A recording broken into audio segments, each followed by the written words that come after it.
സാധാരണ നമ്മുടെ വീട്ടിലേക്ക് ചോറ് ബാക്കി വരാന്ന് വെച്ചിട്ടുണ്ടെങ്കിൽ നമ്മളിപ്പോൾ ഒരു നേരം അല്ലെങ്കിൽ 2 നേരമൊക്കെ കഴിച്ച് കഴിഞ്ഞിട്ടുണ്ടെങ്കിൽ പിന്നെ ആ ചോറ് നമുക്ക് കഴിക്കാൻ വേണ്ടിയിട്ട് അത്രയ്ക്ക് ഇഷ്ടമുണ്ടാവില്ല. അപ്പൊ അങ്ങനെ ചോറൊക്കെ ബാക്കി വരാന്ന് വെച്ചിട്ടുണ്ടെങ്കിൽ അത് വെച്ചിട്ട് നമുക്ക് നല്ല ടേസ്റ്റുള്ള വട ഉണ്ടാക്കാൻ വേണ്ടിയിട്ട് പറ്റും. ഈ വടയിലേക്ക് നമ്മൾ കുറെ സവോളയൊക്കെ ചേർത്തിട്ടാണ് ഈ വട റെഡിയാക്കിയിട്ട് എടുക്കുന്നത്. പിന്നെ ഇത് അമ്മമാർക്കൊക്കെ ആയിരുന്നാലും കുട്ടികൾ സ്കൂളിൽ നിന്ന് വരുമ്പോൾ പെട്ടെന്ന് തന്നെ റെഡിയാക്കിയിട്ട് എടുക്കാനും പറ്റും.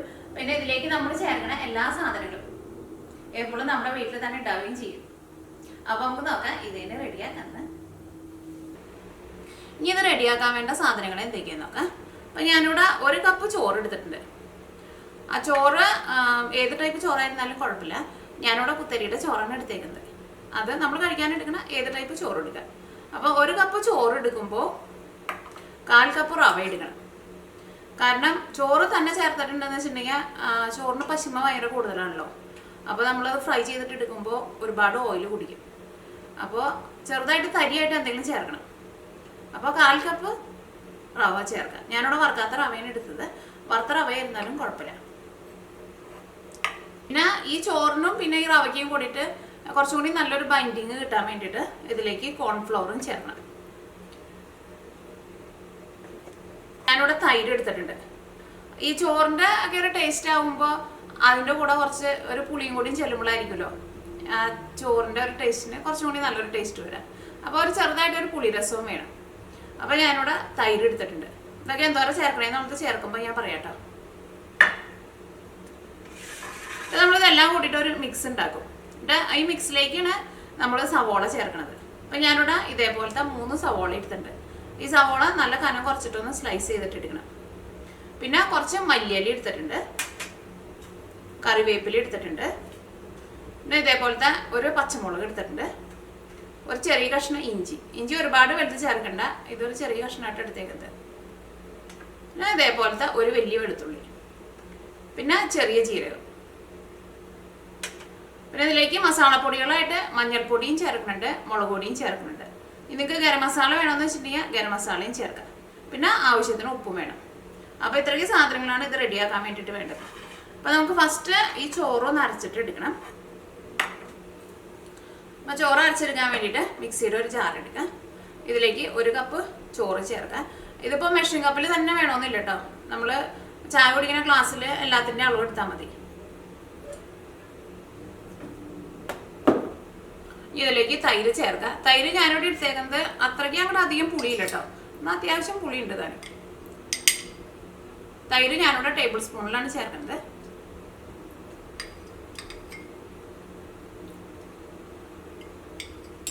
ഞാനിതിലേക്ക് 3 ടേബിൾ സ്പൂൺ തൈര് ചേർത്തിട്ടുണ്ട്. അപ്പം നല്ല പുളിയുള്ള തൈരൊക്കെയാണെന്ന് വെച്ചിട്ടുണ്ടെങ്കിൽ ഒരു 2 ടേബിൾ സ്പൂൺ ചേർത്താൽ മതി. ഇതിലേക്ക് 1/4 കപ്പ് റവ ചേർക്കാം. വെളുത്തുള്ളി ചേർക്കാം, ഇഞ്ചി ചേർക്കാം, പച്ചമുളക് ചേർക്കാം, കറിവേപ്പില ചേർക്കാം, 1/2 ടീസ്പൂൺ ചെറിയ ജീരകം ചേർക്കാം.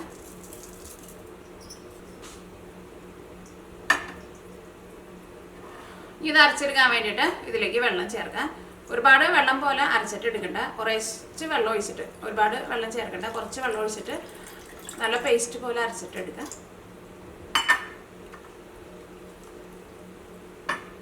പിന്നെ ഞാനിതിലേക്ക് ഒരു 3/4 കപ്പ് വെള്ളമാണ് ചേർത്തത്. ഇതിലേക്ക് നമുക്ക് ഉപ്പും ചേർക്കണം. ഉപ്പ് ഇത് അരച്ചെടുത്ത് കഴിഞ്ഞിട്ട് ചേർക്കാം.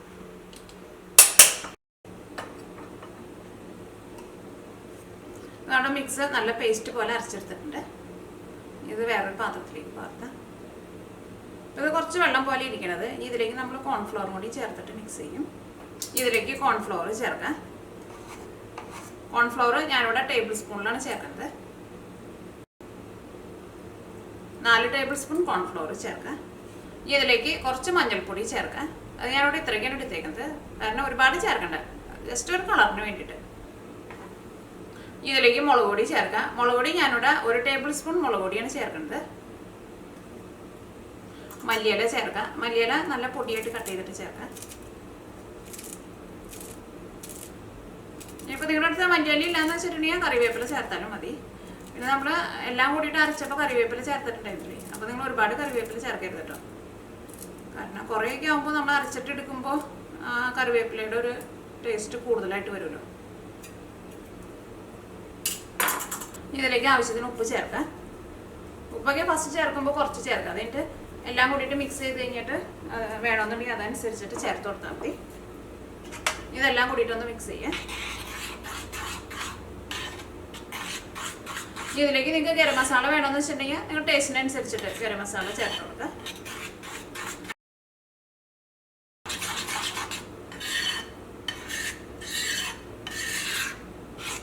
അപ്പോൾ നമ്മുടെ മിക്സിങ് റെഡി ആയിട്ടുണ്ട്. നിങ്ങൾ ടേസ്റ്റ് നോക്കിയിട്ട് ഉപ്പ് വേണമെന്ന് വെച്ചിട്ടുണ്ടെങ്കിൽ അതനുസരിച്ചിട്ട് ഉപ്പ് ചേർത്ത് കൊടുക്കുക. ഇതിലേക്ക് നമ്മൾ സവോളയും കൂടിയിട്ട് ചേർക്കും. അപ്പോൾ അതിനുള്ള ഉപ്പും കൂടിയിട്ട് വേണം കേട്ടോ. ഇതിലേക്ക് സവോള ഞാനിവിടെ ഇതേപോലത്തെ 3 സവോള എടുത്ത് വെച്ചിട്ടുണ്ടല്ലോ. ഈ സവോള നല്ല കനം കുറച്ചിട്ട് കട്ട് ചെയ്തിട്ട് ഇതിലേക്ക് ചേർക്കാം. ഇത് കൈ കൊണ്ട് നന്നായിട്ട് മിക്സ് ചെയ്തിട്ട് എടുക്കാം.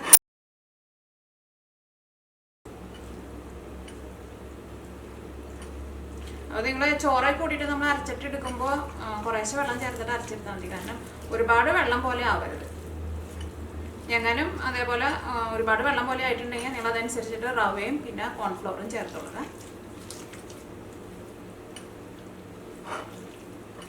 മിക്സ് ചെയ്തെടുത്ത് കഴിഞ്ഞപ്പോൾ ഇതേപോലെ ഇങ്ങനെ ഇരിക്കണം. ഭയങ്കര വെള്ളം പോലെ ഇരിക്കരുത്. അപ്പോൾ ഈ സവോളയമ്മ ഈ മാവൊന്നും പിടിക്കില്ല. അപ്പോൾ ഇതെല്ലാനും ഇതിനകത്ത് നന്നായിട്ട് മിക്സ് ആയിട്ടുണ്ട്. ഇതിലേക്ക് നിങ്ങൾക്ക് കായത്തിൻ്റെ ടേസ്റ്റ് വേണമെന്ന് വെച്ചിട്ടുണ്ടെങ്കിൽ ആ കായം ചേർക്കുക. ഗരം മസാലയുടെ ടേസ്റ്റ് വേണമെന്ന് വെച്ചിട്ടുണ്ടെങ്കിൽ കുറച്ച് ഗരം മസാല ചേർക്കുക. ഇനിയിപ്പോൾ ചിലർക്ക് കുരുമുളക് ഇടയ്ക്കിനെ കടിക്കുന്നത് ഇഷ്ടമായിരിക്കും. അപ്പോൾ കുറച്ച് കുരുമുളക് ചതച്ചിട്ട് ചേർക്കുക. അതൊക്കെ നിങ്ങളുടെ ടേസ്റ്റിനനുസരിച്ചിട്ട് നിങ്ങൾക്ക് ചെറിയ മാറ്റങ്ങൾ വരുത്താം കേട്ടോ. ഇനി ഇത് നമുക്കൊരു 10 മിനിറ്റ് ഒന്ന് റെസ്റ്റ് ചെയ്യാൻ വേണ്ടിയിട്ട് വയ്ക്കുക. കാരണം നമ്മൾ ഇതിലേക്ക് റവയ്ക്ക് ചേർത്തിട്ടുണ്ടല്ലോ. ഒരു 10 മിനിറ്റ് ആ റവയ്ക്ക് ഒന്ന് കുതിരാൻ വേണ്ടിയിട്ട് 10 മിനിറ്റ് കഴിഞ്ഞിട്ട് നമുക്കിത് ഫ്രൈ ചെയ്തിട്ടെടുക്കുക. ഇനി ഇത് വറുത്തെടുക്കാൻ വേണ്ടിയിട്ട് ഒരു പാൻ വെച്ചിട്ട് ചൂടാക്കുക. ഇതിലേക്ക് ആവശ്യത്തിന് ഓയിൽ ചേർക്കുക. ഇതൊരു ചെറിയ ഉരുളി കേട്ടോ, ഞാൻ നാട്ടിൽ നിന്ന് കൊണ്ടുവന്നത്. എനിക്ക് നല്ല ഇഷ്ടമാണ്. ഇത് കഴുകിയെടുക്കാനൊക്കെ ആയിരുന്നാലും നല്ല എളുപ്പമാണ്. പിന്നെ ചെറുതായതുകൊണ്ട് തന്നെ ഇതിന് അധികം കനമില്ല കേട്ടോ. ഇപ്പോൾ ഓയിൽ നന്നായിട്ട് ചൂടായിട്ടുണ്ട്. ഇതേപോലെ ഇങ്ങനെ സ്പൂണിലെടുത്തിട്ട് ഞാൻ ഇടാം.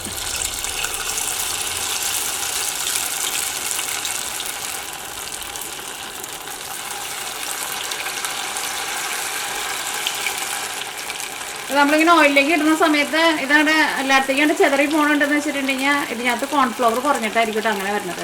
അപ്പോൾ നിങ്ങൾ അതനുസരിച്ചിട്ട് കോൺഫ്ലോർ ചേർത്ത് കൊടുക്കണം. കാരണം ചോറിന് ഭയങ്കര പശിമ കൂടുതലുള്ളത് കൊണ്ട് തന്നെ ഈ കോൺഫ്ലോറും കൂടി നമ്മൾ ചേർക്കണം. എന്നാൽ മാത്രമേ അതങ്ങോട്ട് പിടിച്ചിരിക്കുള്ളൂ. ഒരു ബൈൻഡിങ് കിട്ടാൻ വേണ്ടിയിട്ടാണ് നമ്മൾ കോൺഫ്ലോർ ചേർക്കുന്നത്.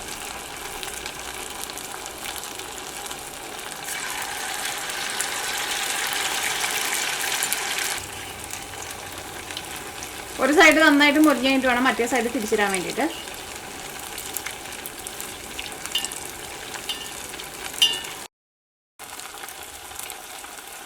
കാരണം ആ കളറ് ചെറുതായിട്ട് മാറി കഴിഞ്ഞ് കഴിയുമ്പോൾ തീ പതുക്കെ ഒന്ന് കുറച്ച് വെക്കാൻ. അത് കഴിഞ്ഞിട്ട് നമ്മൾ ഓയിലിൽ നിന്ന് എടുക്കാൻ പോണ സമയത്ത് തീ നന്നായിട്ട് കൂട്ടി വെച്ചിട്ടാണ് എടുക്കാൻ വേണ്ടിയിട്ട്. അല്ലെങ്കിൽ ചിലപ്പോൾ ഇതിൻ്റെ ഉള്ളിൽ അങ്ങനെ ഓയിൽ പിടിച്ചിരിക്കുന്നുണ്ടെന്ന് വെച്ചിട്ടുണ്ടെങ്കിൽ ഓയിൽ ഇതിൻ്റെ ഉള്ളിൽ തന്നെ ഇരിക്കും. അപ്പോൾ തീ നമ്മൾ നന്നായിട്ട് കൂട്ടി വെച്ചിട്ട് ഓയിലിൽ നിന്ന് എടുക്കണം. അത് എന്ത് സാധനമായിരുന്നാലും നമ്മൾ വറുത്തെടുക്കുമ്പോൾ അങ്ങനെ ചെയ്യണം. അപ്പോൾ ഈ ഓയിൽ നല്ല ചൂടാണ്ട് വന്നു കഴിയുമ്പോൾ അതിൻ്റെ ഉള്ളിലുള്ള ഓയിലൊക്കെയാണ് പുറത്തേക്ക് പോകും.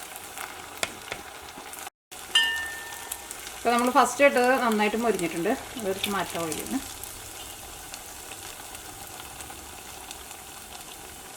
ഈ സവോളയൊക്കെ നന്നായിട്ട് മൊരിഞ്ഞ് വരും. പിന്നെ ഇതിൻ്റെ ഈ ബാറ്റർ ഉണ്ടല്ലോ ഇതിൻ്റെ ഉള്ളിലുണ്ടാവുമല്ലോ, അത് ഇങ്ങനെ ചെറുതായിട്ട് ഇങ്ങനെ സോഫ്റ്റ് ആയിട്ടിരിക്കും. നല്ല ടേസ്റ്റാണ് കഴിക്കാൻ വേണ്ടിയിട്ട്.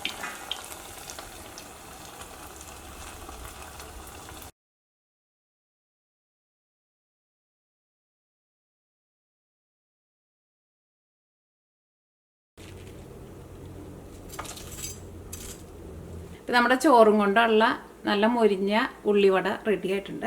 ഇത് നിങ്ങൾ വറുത്തിട്ട് എടുക്കുമ്പോൾ ഓയിലിട്ട് വഴിക്കാനെ തീ കുറച്ച് വെക്കണ്ട. അത് ചെറുതായിട്ടൊന്ന് കളർ മാറി തുടങ്ങുമ്പോൾ തീ ഒന്ന് കുറച്ച് വെക്കണം. എന്നാലായിരിക്കും ഇത് ശരിക്കും ഒന്ന് മൊരിഞ്ഞ് കിട്ടുക. ഇതിൻ്റെ ഈ സവോളയൊക്കെ ആണ്ട് നന്നായിട്ട് മൊരിയും. പക്ഷേ ഇതിൻ്റെ ഉള്ളിൽ ചെറുതായിട്ട് ഇങ്ങനെ സോഫ്റ്റ് ആയിട്ടിരിക്കും. പിന്നെ നമ്മളത് ഓയിലിൽ നിന്ന് എടുക്കാൻ പോണതിന് മുമ്പ് തീ ഒന്ന് നന്നായിട്ട് കൂട്ടി വെച്ച് കഴിഞ്ഞിട്ട് വേണം എടുക്കാൻ വേണ്ടിയിട്ട്.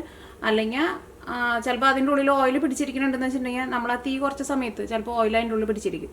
അപ്പോൾ നമ്മൾ അങ്ങനെ തന്നെ കോരി എടുക്കാമെന്ന് വെച്ചിട്ടുണ്ടെങ്കിൽ ഓയിലും അതിൻ്റെ കൂടെ അങ്ങോട്ട് പോരും. അപ്പോൾ ഓയിലിൽ നിന്ന് എടുക്കാൻ പോണേലും തീ നന്നായിട്ട് കൂട്ടി വയ്ക്കുക. അപ്പോൾ ഓയിൽ നന്നായിട്ടാണ് തിളയ്ക്കുമ്പോൾ അതിൻ്റെ ഉള്ളിലേക്ക് ഓയിൽ ഇരിക്കുന്നുണ്ടെന്ന് വെച്ചിട്ടുണ്ടെങ്കിൽ ഓയിലേക്കാണ്ട് പുറത്തേക്ക് വരും. അതെന്ത് സാധനം വറുത്തിട്ട് എടുക്കുമ്പോഴായിരുന്നല്ലോ അങ്ങനെ ചെയ്യുക. അപ്പോൾ നിങ്ങളെല്ലാവരും ട്രൈ ചെയ്ത് നോക്കാം. പിന്നെ ഞാൻ നേരത്തെ പറഞ്ഞിട്ടുണ്ടായിരുന്നല്ലോ, നമ്മൾ ഓയിലിലേക്ക് ഇടുന്ന സമയത്ത് ഇതങ്ങോട്ട് ഇങ്ങനെ കൂടി നിൽക്കാണ്ട് അങ്ങോട്ട് സ്പ്രെഡായി പോകണുണ്ടെന്ന് വെച്ചിട്ടുണ്ടെങ്കിൽ ചിലപ്പോൾ നമ്മൾ അതിലേക്ക് കോൺഫ്ലോർ അല്ലെങ്കിൽ റവ ചേർത്തത് ആ കറക്റ്റ് അളവല്ലാത്തതുകൊണ്ടാണ് അങ്ങനെ വരാം. കാരണം ചോറ് മാത്രമേ നമ്മൾ അരച്ചിട്ട് നമ്മൾ ഓയിലിലേക്ക് ഇട്ടിട്ടുണ്ടെങ്കിൽ അതെല്ലായിടത്തേക്കും സ്പ്രെഡായി പോകും. അപ്പോൾ അങ്ങനെ വരാതിരിക്കാൻ വേണ്ടിയിട്ടാണ് നമ്മൾ കോൺഫ്ലവറും കൂടി ചേർക്കുന്നത്. അപ്പോൾ അങ്ങനെ എങ്ങാനും പോകണുണ്ടെന്ന് വെച്ചിട്ടുണ്ടെങ്കിൽ നിങ്ങളപ്പോൾ അതനുസരിച്ചിട്ട് കോൺഫ്ലവർ ചേർത്ത് കൊടുക്കുക. അപ്പോൾ നിങ്ങളെല്ലാവരും ട്രൈ ചെയ്ത് നോക്കാം. നിങ്ങൾക്ക് എല്ലാവർക്കും നല്ല ഇഷ്ടമാവും. പിന്നെ ഇത് കഴിക്കുമ്പോൾ ഒരു ചെറിയ ചൂടോട് കൂടിയിട്ടൊക്കെ കഴിക്കാൻ വേണ്ടിയിട്ട് നോക്കാം.